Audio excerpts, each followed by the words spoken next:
গণ অধিকার পরিষদের সভাপতি সাবেক ভিপি ঢাকা বিশ্ববিদ্যালয়ের নুরুল হক নুরুর উপরে কি পরিমাণ পৈশাচিক হামলা হয়েছে, তাকে মেরে মৃত্যুপথের যাত্রী বানিয়ে দেওয়া হয়েছে। ভিপি নুরুল হক নুরু তার বর্তমান রাজনৈতিক কলাকৌশল কিংবা তার কিছু বক্তব্যের ব্যাপারে এদেশের সচেতন অনেক নাগরিকের বিরোধ রয়েছে, থাকতেই পারে, সে রাজনৈতিক দৃষ্টিভঙ্গি দিয়ে তার জবাব দেওয়া হবে। কিন্তু স্বৈরাচার পতন এবং ফ্যাসিস্ট পতনের ক্ষেত্রে তার যে ভূমিকা সেটা অনস্বীকার্য। জীবনের ভূমিকার জীবনটাকে বাজি রেখে ভূমিকা রেখে রাজপথে সে ঝাঁপিয়ে পড়েছে।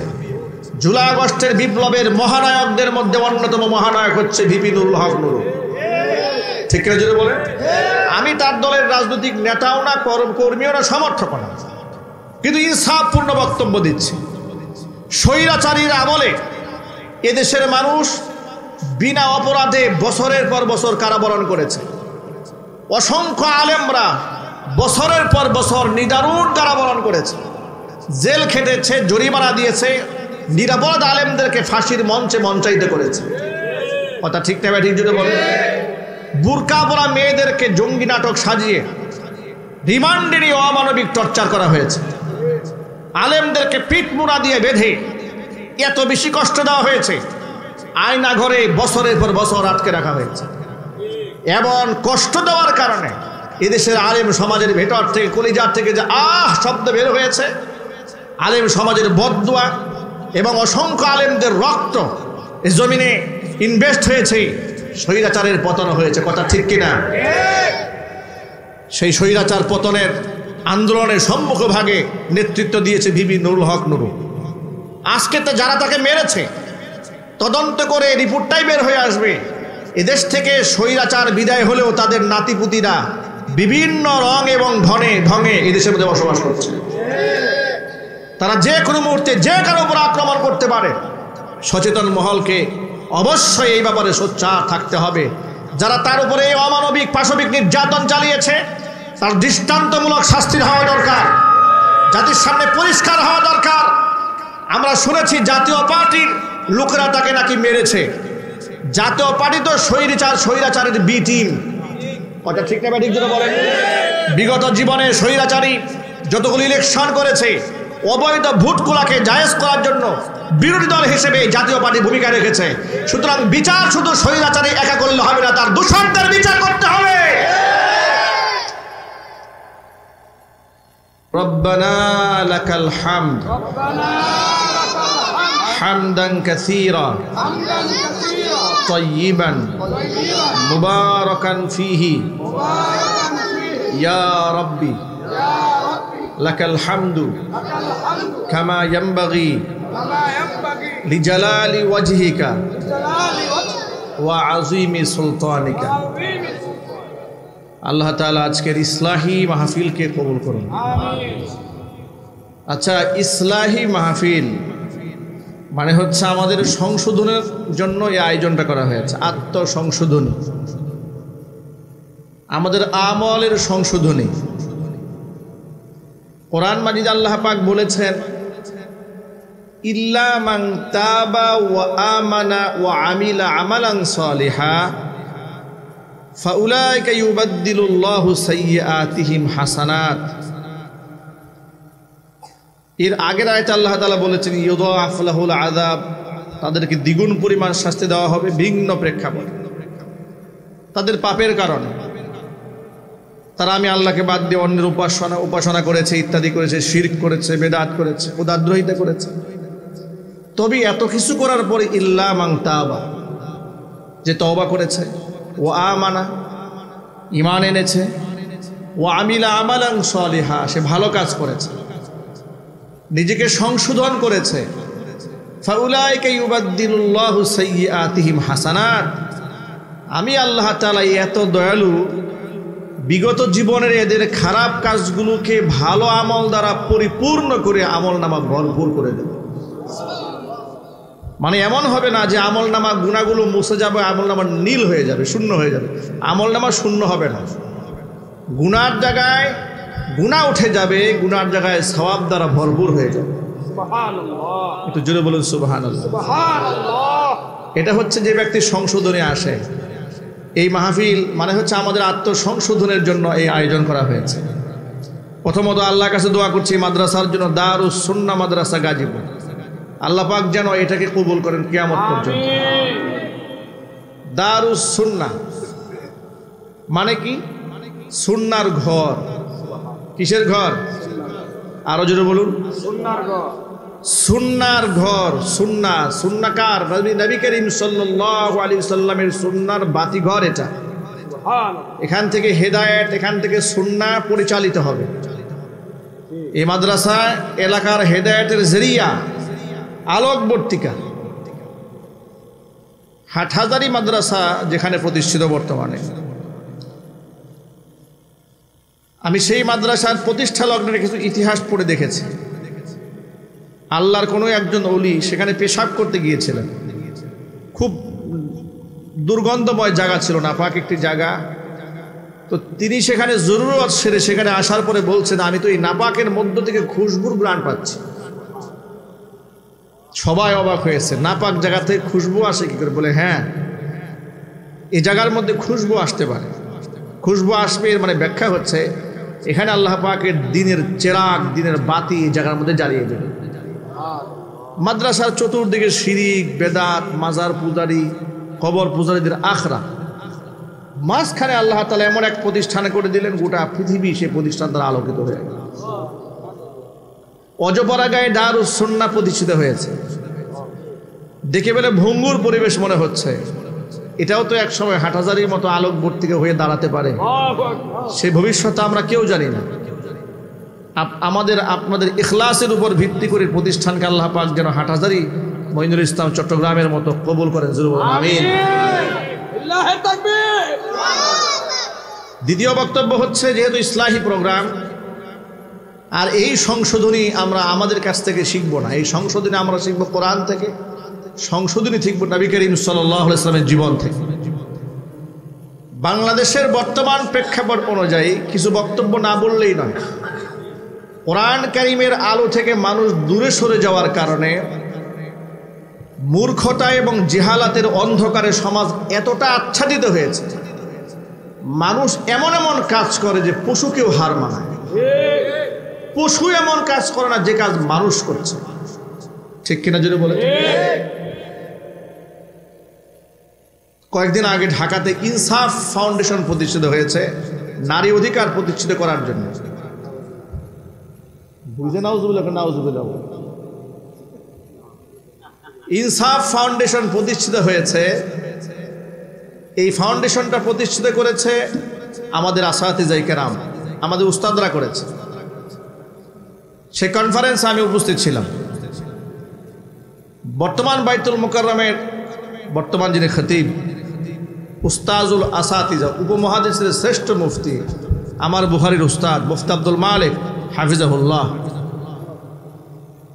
তিনি তার বক্তব্যের মধ্যে ছোট্ট করে কথা বলেছেন যে এই সভ্যতার যুগে নারীরা যে পরিমাণ নির্যাতনের শিকার হয়েছে, জাহিলি যুগের মহিলারাও এত নির্যাতনের শিকার হয় না। নারী অধিকারের কথা বলতে গিয়ে তিনি উল্লেখ করেছেন। আর এর মূল কারণ হিসেবে তিনি উল্লেখ করেছেন যে মানুষের মধ্যে দ্বীনের জ্ঞান না থাকার কারণে মানুষ এই অতল গহ্বরে হারিয়ে গেছে।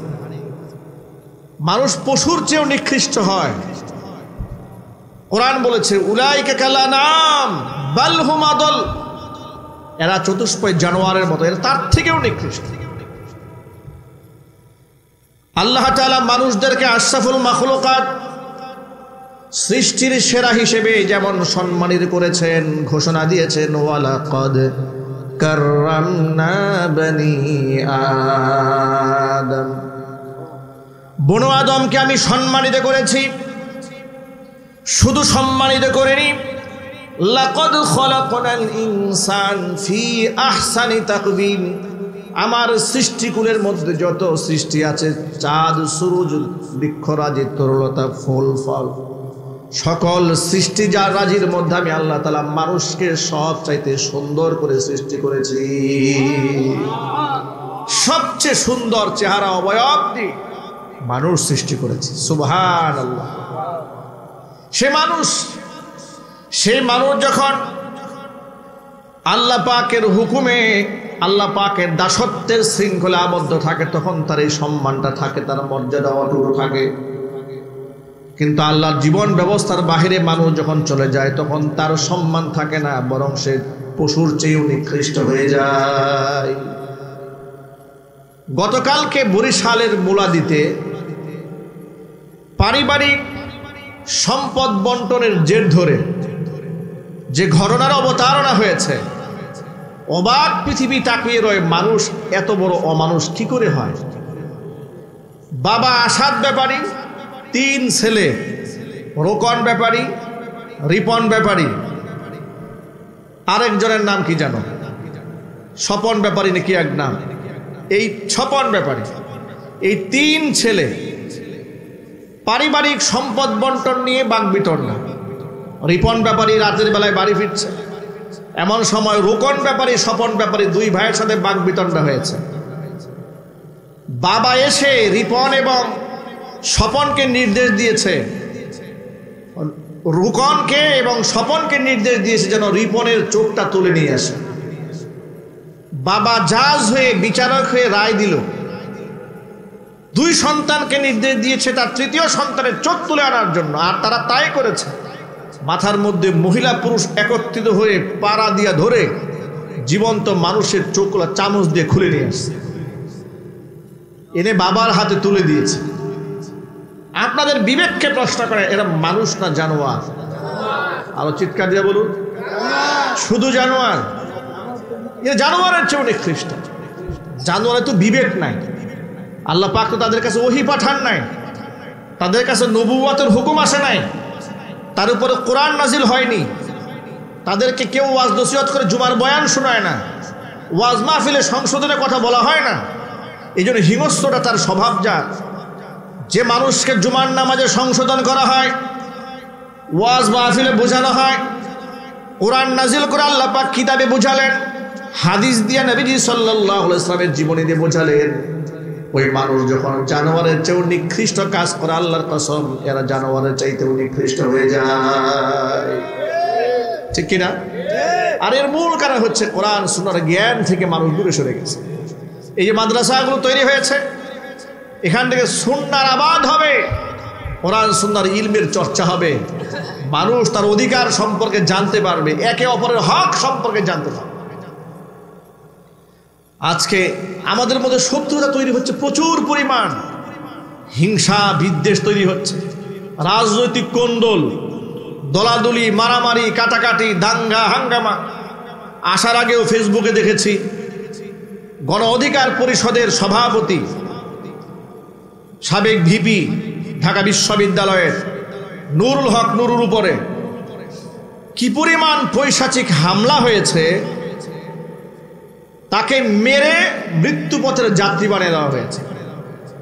ভিপি নুরুল হক নুরু তার বর্তমান রাজনৈতিক কলাকৌশল কিংবা তার কিছু বক্তব্যের ব্যাপারে এদেশের সচেতন অনেক নাগরিকের বিরোধ রয়েছে, থাকতেই পারে, সে রাজনৈতিক দৃষ্টিভঙ্গি দিয়ে তার জবাব দেওয়া হবে।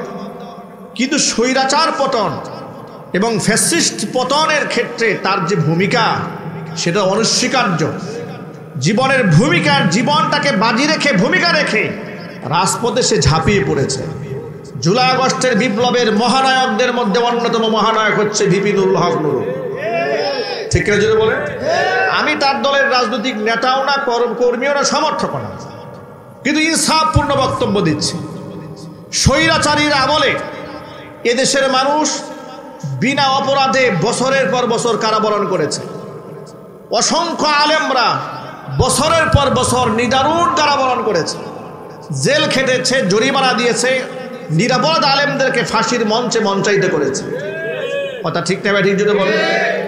বুরকা পরা মেয়েদেরকে জঙ্গি নাটক সাজিয়ে রিমান্ডে নিয়ে অমানবিক টর্চার করা হয়েছে। আলেমদেরকে পিঠ মুড়া দিয়ে বেঁধে এত বেশি কষ্ট দেওয়া হয়েছে, আয়না ঘরে বছরের পর বছর আটকে রাখা হয়েছে।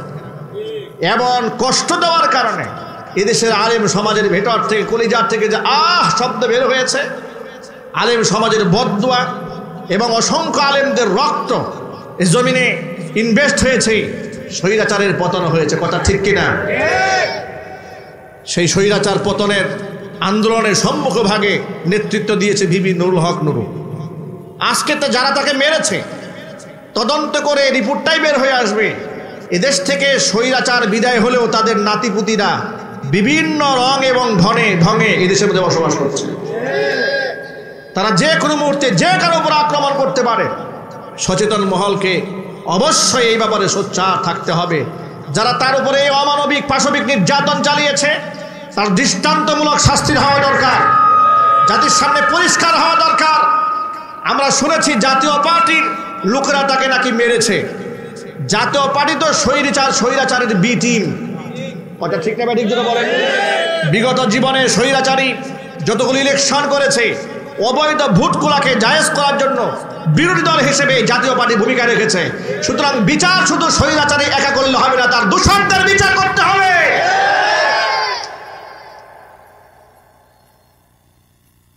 এই যে মানুষের মধ্যে হিংসতা ছড়িয়ে পড়লো কেন?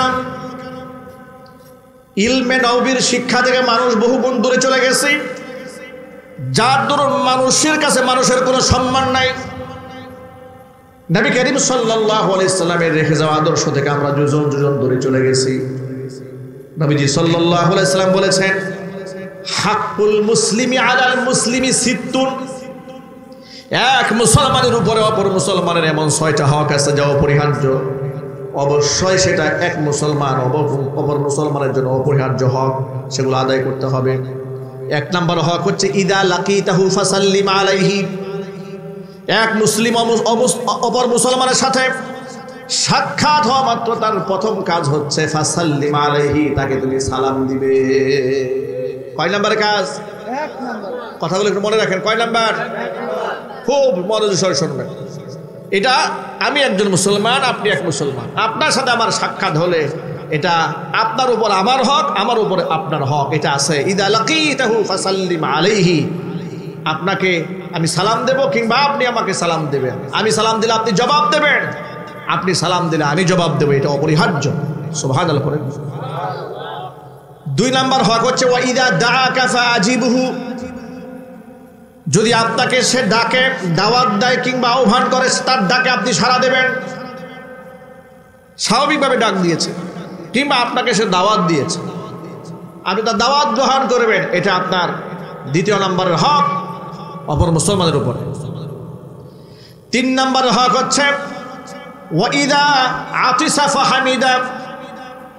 সে যখন হাসি দিয়ে আলহামদুলিল্লাহ বলবে ফাসাম্মিতহু, তার আলহামদুলিল্লাহ শুনে আপনি জবাব দিয়ে বলবেন ইয়ারহামুকাল্লাহ। এটা হচ্ছে 3 নম্বরের হক। এরপরে 4 নম্বরের হক হচ্ছে ওয়াইদা মারিদা ফাউদুহু। অবশ্যই সে যখন অসুস্থ হয়ে যাবে তখন তুমি দেখতে যাবে। ঘাটতারামি করা যাবে না যে ওর সাথে আমার রাজনৈতিক দূরত্ব আছে, পারিবারিক দূরত্ব আছে, বন্ধুত্ব নাই, কেন আমি দেখতে যাব? অবশ্যই সেই ব্যক্তি যদি অসুস্থ হয়ে যায় আপনি তাকে দেখতে যাবেন। জোরে বলেন সুবহানাল্লাহ। আরেকটি হক হচ্ছে ওয়াইদাস্তানসাহাকা ফানসাহু। যদি সে আপনার কাছে উপদেশ কামনা করে, নসিহত চায়, পরামর্শ চেয়েছে আপনার কাছে, আপনি তাকে সুন্দর পরামর্শ দেবেন, কুপরামর্শ দেবেন না, মনে মনে ভাববেন না, চিন্তা করবেন না, প্ল্যান নেবেন না। এসেছো আমার কাছে পরামর্শের জন্য, এমন পরামর্শ দিয়ে দেবো 14 বছর তোমার ভিক্ষা করে খাইতে হবে। এই ধরনের কুপরামর্শ দেওয়া যাবে না, মানুষকে ভালো পরামর্শ দিতে হবে। বলেন ইনশাআল্লাহ। এরপরে ব্যক্তি যখন মারা যায়, ওয়াইদা মাতা ফাতবাহু, সে যখন মারা যায় তার জানাজার নামাজে উপস্থিত হয়ে যাবে। এটা এই 6টা হক এক মুসলমানের উপর আরেক মুসলমানের।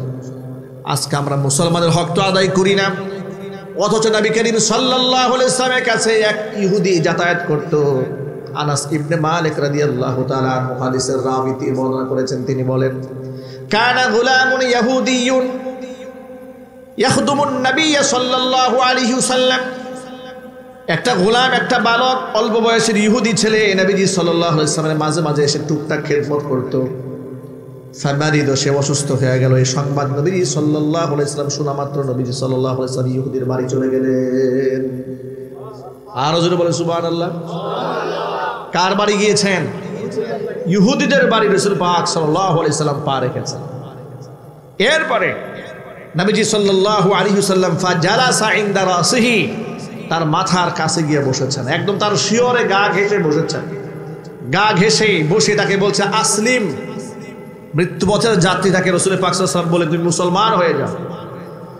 ছোট ছেলে এখনো পর্যন্ত নিজের সিদ্ধান্ত নেবে সুযোগ হয় নাই।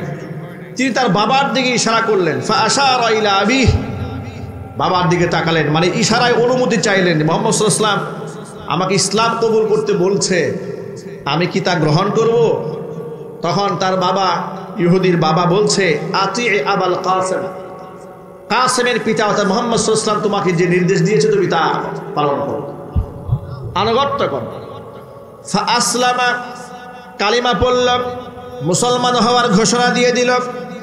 নবীজি সাল্লাল্লাহু আলাইহি ওয়াসাল্লাম হাস্যোজ্জ্বল চেহারা নিয়ে ঘর থেকে বের হয়ে এসে বললেন, আলহামদুলিল্লাহিল্লাযী আযহাবা, আলহামদুলিল্লাহিল্লাযী আনকাযা বি আন-নারা, আল্লাহ পাকের প্রশংসা করছি যে আল্লাহ রাব্বুল আলামিন আনকাযা বি, আমার মাধ্যমে তার বান্দাকে জাহান্নামের আগুন থেকে রক্ষা করে দিয়েছে। ভাবা যায় অসুস্থ ইহুদির মৃত্যু সজ্জায় তার বাড়িতে নবী করিম সাল্লাল্লাহু আলাইহি ওয়াসাল্লাম খোঁজ খবর নিতে গিয়েছেন এবং জীবনের শেষ মুহূর্তে সবচাইতে দামি সম্পদ তাকে উপহার দিয়েছেন। অথচ আমরা মুসলমান, আমার সাথে কারো দুশ্মনী থাকলে, দূরত্ব থাকলে, একটু অসুস্থ হলে আমরা দোয়া করি, আল্লাহ এই গজবটা যায় না কেন, ও মরে না কেন। আছে না?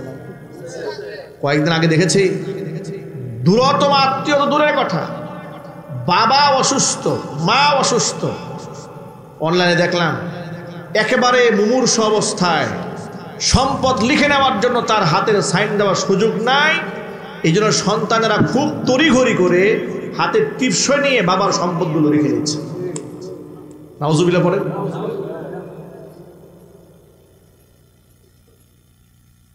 এমন কত পশুদের সমাজের মধ্যে আছে। উত্তরবঙ্গে একটা বৃদ্ধাশ্রম আছে নওগাঁতে, বৃদ্ধাশ্রমের নাম হচ্ছে বেলা শেষে। নাম কি? বেলা শেষে নাম দেওয়া হয়েছে। জীবনের শেষ মুহূর্তে বৃদ্ধ মানুষগুলো সেখানে সময় কাটে, নাম দিয়েছে বেলা শেষে। বাংলা ভিশন টেলিভিশনের উপস্থাপক একটা ইন্টারভিউ প্রচার করেছে, সেখানকার পরিচালকের। তিনি বৃদ্ধ মানুষের গল্প বলতে গিয়ে বললেন যে একজন বৃদ্ধ মহিলার খেদমত করার সুযোগ তার হয়েছে। এমন মহিলা, যে মহিলার এক সময় ঢাকাতে মোহাম্মদপুরে বাড়ি ছিল, তার চারটা সন্তান, তারা সব বিদেশে সেটেল। এর মধ্যে 2 ছেলে সম্ভবত ডাক্তার, যতটুকু আমার মনে আছে। সে ডাক্তার ছেলেরা বাবা মার কোনো খোঁজ খবর নেয় না, মায়ের এই মুমূর্ষু অবস্থায় কোনো খোঁজ খবর নেয় না। এসেছে বৃদ্ধাশ্রমের দায়িত্বশীলকে বলেছে, আমার মায়ের যত টাকা লাগে আপনি চিকিৎসা করেন, বিদেশ থেকে আমার টাকা পাঠাবো। এই কথা বলে মায়ের নামে যত সম্পদ ছিল সব লিখে নিয়ে গেছে, বিদেশ চলে গেছে, আর সন্তানরা কোনোদিন খোঁজ খবর নেয়নি। এমন অসংখ্য সন্তান নামক পশু এই সমাজে বেড়ে উঠছে। আমি আমার ভাইদেরকে বলছি, আমার সামনে যারা বসে আছেন, আমার এই বক্তব্য রেকর্ড হচ্ছে, অসংখ্য গার্জিয়ানদের কানে যাবে। আমার সন্তানরা এই পশু হওয়ার আগে তাদেরকে মাদ্রাসায় ভর্তি করায় দেয়। আমার সন্তানরা জানোয়ার হওয়ার আগে আল্লাহর কোরআনের সাথে এদের সম্পর্ক জুড়ায় দেন। তা না হলে ড্রাগস, ইয়াবা, হেরোইন, মাদকের যে অভয়ারণ্য হচ্ছে সমাজ ব্যবস্থাপনায়, আপনার সন্তান চরিত্র হারাবে, দিন হারাবে, ঈমান হারাবে। টিকটক এবং ফেসবুক যদি এই সমাজে না থাকতো, আমরা তো বুঝতেই পারতাম না সমাজ কতটা বন্ধ এবং জঘন্য হয়েছে। ছোট্ট ছোট্ট বাচ্চারা, যে বয়সে আমরা মাঠঘাটে খেলা করেছি, পড়াশোনা ছাড়া চিন্তা করি নাই, তারা এখন প্রেম করে বেড়াচ্ছে ওপেনে। আবার সেগুলো বিভিন্ন ইমোজি দিয়ে ফেসবুকে প্রচার করছে, লাইকে অ্যাকাউন্ট খুলছে, টিকটক আইডি বানাচ্ছে, ছোট ছোট বাচ্চারা কাজগুলো করছে। সমাজ কতটা নষ্ট হয়েছে একটু আন্দাজ করুন। এই বিপদগামী সন্তানদেরকে যদি জাহান্নামের পথ থেকে ফিরিয়ে এনে জান্নাতের পথে আনতে হয়, তাহলে দারুস সালাম এই সুন্নাহ মাদ্রাসা মতো মাদ্রাসাগুলোর মধ্যে সন্তানদেরকে দিয়ে আল্লাহ পাকের কোরআনের নূর সিনার মধ্যে ঢুকিয়ে দিতে হবে। আমি আমার জীবনে বহু কথা বলেছি, আজও বলছি, সারা পৃথিবী তন্ন তন্ন করে খুঁজে একজন হাফেজের বাবা মাকে আপনি বৃদ্ধাশ্রমে পাবেন না, একজন আলেমের বাবা মাকে আপনি বৃদ্ধাশ্রমে পাবেন না। আপনি অফিসারের বাপ মাকে পাবেন, সেনা অফিসার বাপ মা পাবেন, সরকারি বড় বড় ডুয়েটের ইঞ্জিনিয়ার, বুয়েটের ইঞ্জিনিয়ার, কুয়েট, ট্রেড, বিভিন্ন জায়গা থেকে পড়াশোনা শেষ করেছে, গ্র্যাজুয়েট করেছে, গ্র্যাজুয়েশন কমপ্লিট করেছে, বিদেশে সিটিজেনশিপ নিয়েছে সন্তানেরা, বাপ মা বৃদ্ধাশ্রমে একা এতিম এবং ভিক্ষুকের মতো দিন যাপন করছে। কথা ঠিক না ঠিক? এর মানে হচ্ছে শিক্ষা ব্যবস্থা থেকে ধর্মকে, দিনকে দূরে সরিয়ে দেওয়ার কারণে আমাদের সন্তানগুলো নষ্ট হয়ে যাচ্ছে। আমরা কি আমাদের ভবিষ্যৎ প্রজন্মের জন্য একটা নিরাপদ পৃথিবী রাখতে চাই না? ইনশাল্লাহ রাজি আছেন? ইনশাল্লাহ কারা কারা রাজি আছেন? হাত দেখতে চাই। আল্লাহ যেন কবুল করেন, জোরে বলেন আমিন। যদি আমার ভবিষ্যৎ পরিচালনার জন্য, ভবিষ্যৎ প্রজন্মের জন্য নিরাপদ পৃথিবী রাখতে চাই, দারুস সুন্নাহ মাদ্রাসা গাজীপুর এই মাদ্রাসাকে আপনাদের কায়েম করতে হবে। পারবেন তো ইনশাল্লাহ? মোতামিম সাহেব যিনি দায়িত্ব নিয়েছেন তাকে সহযোগিতা করবেন, সন্তান দেবেন, সন্তান মাদ্রাসা থেকে দ্বীন শিখবে, ঈমান শিখবে, আদর্শ শিখবে। আপনার সন্তান আপনার চোখে চোখ রেখে কথা বলবে না, কোনোদিন আপনার গায়ে হাত তুলবে না, রূঢ় আচরণ করবে না। রূঢ় আচরণ কি করে করবে? সন্তান কোরআন খুলে শিখে নিয়েছি, আল্লাহ পাক তাকে হুকুম করেছে, খবরদার, ইম্মা ইয়াবলুগান্না ইনদাকাল কিবারা আহাদুহুমা আও কিলাহুমা ফালা তাকুল লাহুমা উফফি ওয়ালা তানহারহুমা ওয়া কুল লাহুমা কাওলান কারীমা। আল্লাহ পাক বলেছেন, তোমার বাবা মার দুজনের কোনো একজন কিংবা উভয়কেই যদি বার্ধক্যে উপনীত হতে তুমি পেয়ে যাও, এই অবস্থার মধ্যে তোমার হাতে যদি এতটুকু সুযোগ তোমার আসে, এমন খেদমত করবে, খেদমত করতে গিয়া এমন কোনো আচরণ তার সামনে করা যাবে না যে তার মনের মধ্যে আঘাত লেগে শুধু আহ উহ এতটুকু শব্দ বের হয়, এতটুকু আচরণ করা যাবে না। সুবহানাল্লাহ। ওয়ালা তানহারহুমা, বাপ মাকে ধমকও দেওয়া যাবে না। ওয়াকুল্লাহুমা কাওলান কারীমা, সম্মানজনক কথা বলতে হবে। সুবহানাল্লাহ বলেন। আচ্ছা, এই শিক্ষাগুলো কি বাংলা বইয়ে আছে? ইংরেজিতে আছে, বায়োলজিতে আছে, কেমিস্ট্রিতে আছে, সায়েন্সে আছে, পলিটিক্যাল সায়েন্সে আছে। আছে কোথায়? কোরআনে আছে, সুন্নাহ। এই জন্য কোরআন সুন্নাহর বিকল্প রাস্তা নাই।